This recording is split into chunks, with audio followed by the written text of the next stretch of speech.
দেশবাসী, আজকে আপনাদের সামনে খুব গুরুত্বপূর্ণ এবং মর্মাহত একটি বিষয় নিয়ে কথা বলতে আসছি। আমি কথা বলতে পারতেছি না, অসুস্থ।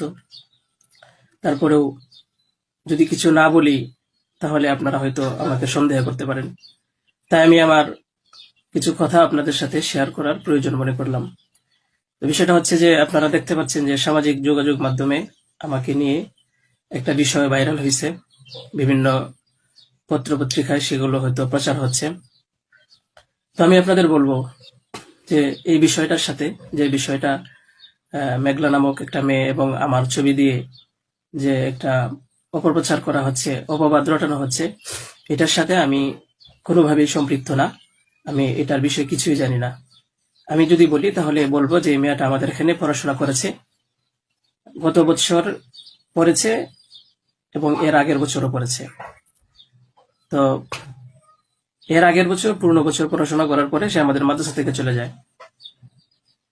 তো পরবর্তী বছর যখন মাদ্রাসা শুরু হলো তখন আমরা খোঁজ নিয়ে জানতে পারলাম যে কে কে আসে নাই। তো যারা যারা আসছে না তাদের মধ্যে সেও একজন ছিল, যে সে এখান থেকে চলে গেছে অন্য কোথাও।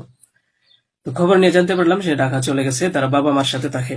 বাবা মা, সৎ বাবা এবং মা অন্য কোথাও আগে বিয়ে বসছিল।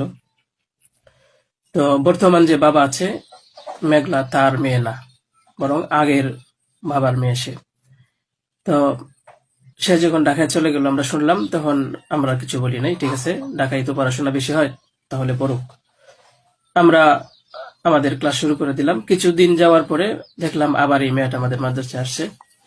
তো আসার পরে জিজ্ঞাসা করা হলো যে কেন, কি অবস্থা, কোথা থেকে আসছো? সে বললো যে ঢাকায় চলে গেছিলাম, এখন নানা ভাই জোর করে নিয়ে আসছে আমারে।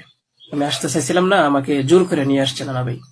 দেশবাসী, আমি আপনাদের সাথে শুধু এই কথাটাই বলতে চাই যে যে মেয়েটা এখানে আসতে চাইছিল না, চাচ্ছিল না, তাকে কেন জোর করে আনা হলো? তাকে জোর করে আনার পিছনে কি কারণ ছিল বা তার কি স্বার্থ ছিল? পরবর্তীতে আমরা এটাও জানতে পারি যে এই মেয়েটা তার এই নানার সাথে রাতের বেলা ঘুমায়। সে নিজেই বলছে। কেন বলছে? যখন আমরা জিজ্ঞাসা করলাম যে তুমি হিজাব পরো না, অন্য মেয়েরা হিজাব পরে, তুমি বুরকা পরো না, অন্য মেয়েরা বুরকা পরে, কারণ তার চলাফেরা সম্পূর্ণ আলাদা ছিল। আপনারা চাইলে গ্রামে গিয়ে মাদ্রাসার ছাত্রছাত্রী যারা আছে তাদের সাথে কথা বলে দেখতে পারেন যে সে সম্পূর্ণ আলাদা ছিল। তার কোনো কিছুই আমাদের কমনের ভিতরে ছিল না, আমরা তাকে কন্ট্রোল করতে পারতেছিলাম না। তো সে এইভাবে কিছুদিন থাকার পরে আমরা ভাবলাম যে হয়তো তাকে আমরা রাখতে পারবো না, কারণ আমরা তাকে কন্ট্রোল করতে পারছি না। হয়তো মেয়েটা অন্য কোথাও গিয়ে যদি কন্ট্রোলে থাকতে পারে, পড়াশোনা করে, তাহলে এটা তার জন্য ভালো। তাই আমরা তার গার্জেনের কাছে বললাম, তার মাকে আমরা বুঝাইয়া বললাম। আমাদের উদ্দেশ্য এটাই ছিল যে তার মা যেন তাকে বুঝিয়ে বলে যায় যে হুজুরের কথা মেনে চলবা, মাদ্রাসার নিয়ম কানুন মেনে চলবা, এই কথাগুলো উনি বুঝিয়ে যাবেন। কিন্তু উনি কি করছেন যে ওনার মেয়েকে উনি বলছে যে না, আমি এখানে রাখবো না, নিয়ে চলে যাব। তো আমাদের এখান থেকে প্রায় 5-6 মাস আগে আমাদের মাদ্রাসা থেকে নিয়ে চলে গেছে। হয়তো পরবর্তীতে খবর নিয়ে জানতে পারলাম সিলেটে যেখানে উনি থাকে সেখানে নিয়ে গেছে। তো নিয়ে যাওয়ার পরে আহ এখন কিছুদিন আগে আবার আসছে, এসে বলতেছে যে এই দুর্ঘটনা, যে খুব বড় সমস্যা। যে কথাটা শোনার পরে আমার মতো একজন সাধারণ মানুষ, আমি আর সহ্য করতে পারছি না, আমি আর নিজেকে ঠিক রাখতে পারি নাই। আমি একেবারে অসুস্থ হয়ে পড়ছি। কারণ আপনারা হয়তো জানেন যে অনেকেই, আমার ফ্যামিলি আছে, আমার বাচ্চা আছে, আমার বিবি সাহেব আছে, আমার আত্মীয় স্বজন আছে। আপনারা বলুন তো, আমার নামে যে বিষয়টা প্রচার হচ্ছে, এটা আমার ফ্যামিলির লোকেরা দেখে আমাকে কি বলছে, কি ভাবছে? আপনারা সঠিক তদন্ত করুন।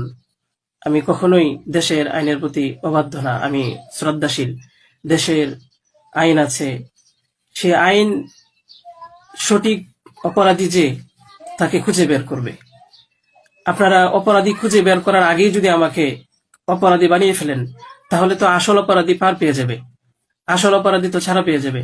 আপনাদের কাছে আমি অনুরোধ করে বলি, আপনারা আসল অপরাধীকে খুঁজে বের করুন, টেস্ট করা হোক যে আসলেই এ বাচ্চা বাবাকে।